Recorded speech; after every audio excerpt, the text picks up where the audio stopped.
He was raised in a Church of England household, kind of low church, and by low church I mean, they kind of had a simple idea. In fact, they were really pretty Calvinist. His mother was a Huguenot, so, former Huguenot family. So the pretty Calvinist background, but it was the Bible and the Book of Common Prayer, kind of at its simplest level. They weren't high church. He goes through several stages of conversion, and through that his goal is usually always focused on the fact that his faith is doctrinal. He can't have a undogmatic faith. He has to believe and know what he believes because he's searching for truth. He is, of course, he's been raised with the Bible, so he knows his Bible and he studies his Bible and then grows to love the fathers of the church.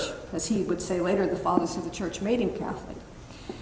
He starts out, because of this Calvinist background, kind of believing in an invisible community of believers. And then he becomes a curate in the Church of England, and soon by serving all the people, he realized, no, there is a visible church. There is a community of saints. He develops a more interest in the liturgical order, especially of course, in the Church of England. But he does start, even as he's going through the Oxford movement, reading actually the Roman breviary.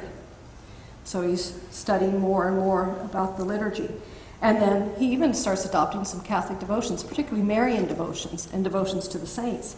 And that's why he comes to that great crisis of conversion. I don't know, how many of you know the general outline of Newman's conversion? So Newman was a member of this Oxford movement. The Oxford movement wanted to raise the status of the Church of England in some ways and make Christianity more real. Christianity had kind of become a very, well, on the one hand, state-controlled thing, and also it was kind of a matter of behaving well and doing well, and not really believing or worshiping well.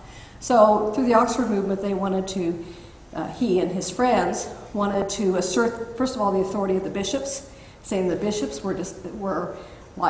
had apostolic succession and were therefore heirs to the apostles, and that the church had a certain authority, not from the state, but from its fact that it was, they call it the via media. It was between Protestantism and it was Catholic, but it was part of a universal Catholic church. And as he continued to study, especially when he continued to study the fathers of the church, he began to realize there was no via media. It was paper. It was a church on paper. It didn't exist. The Church of England didn't believe it was the via media. They were trying to create something that didn't exist. And as he kept reading the fathers particularly, he comes up to the point where he realizes, and every time when you look at the heresies that divided the church in the early centuries, the Catholic Church is here and everyone else is on the other side. The Catholic Church is always defending the right. And so he says one morning he woke up and realized he was a Monophysite. Looked in the mirror and said, oh, I'm a Monophysite.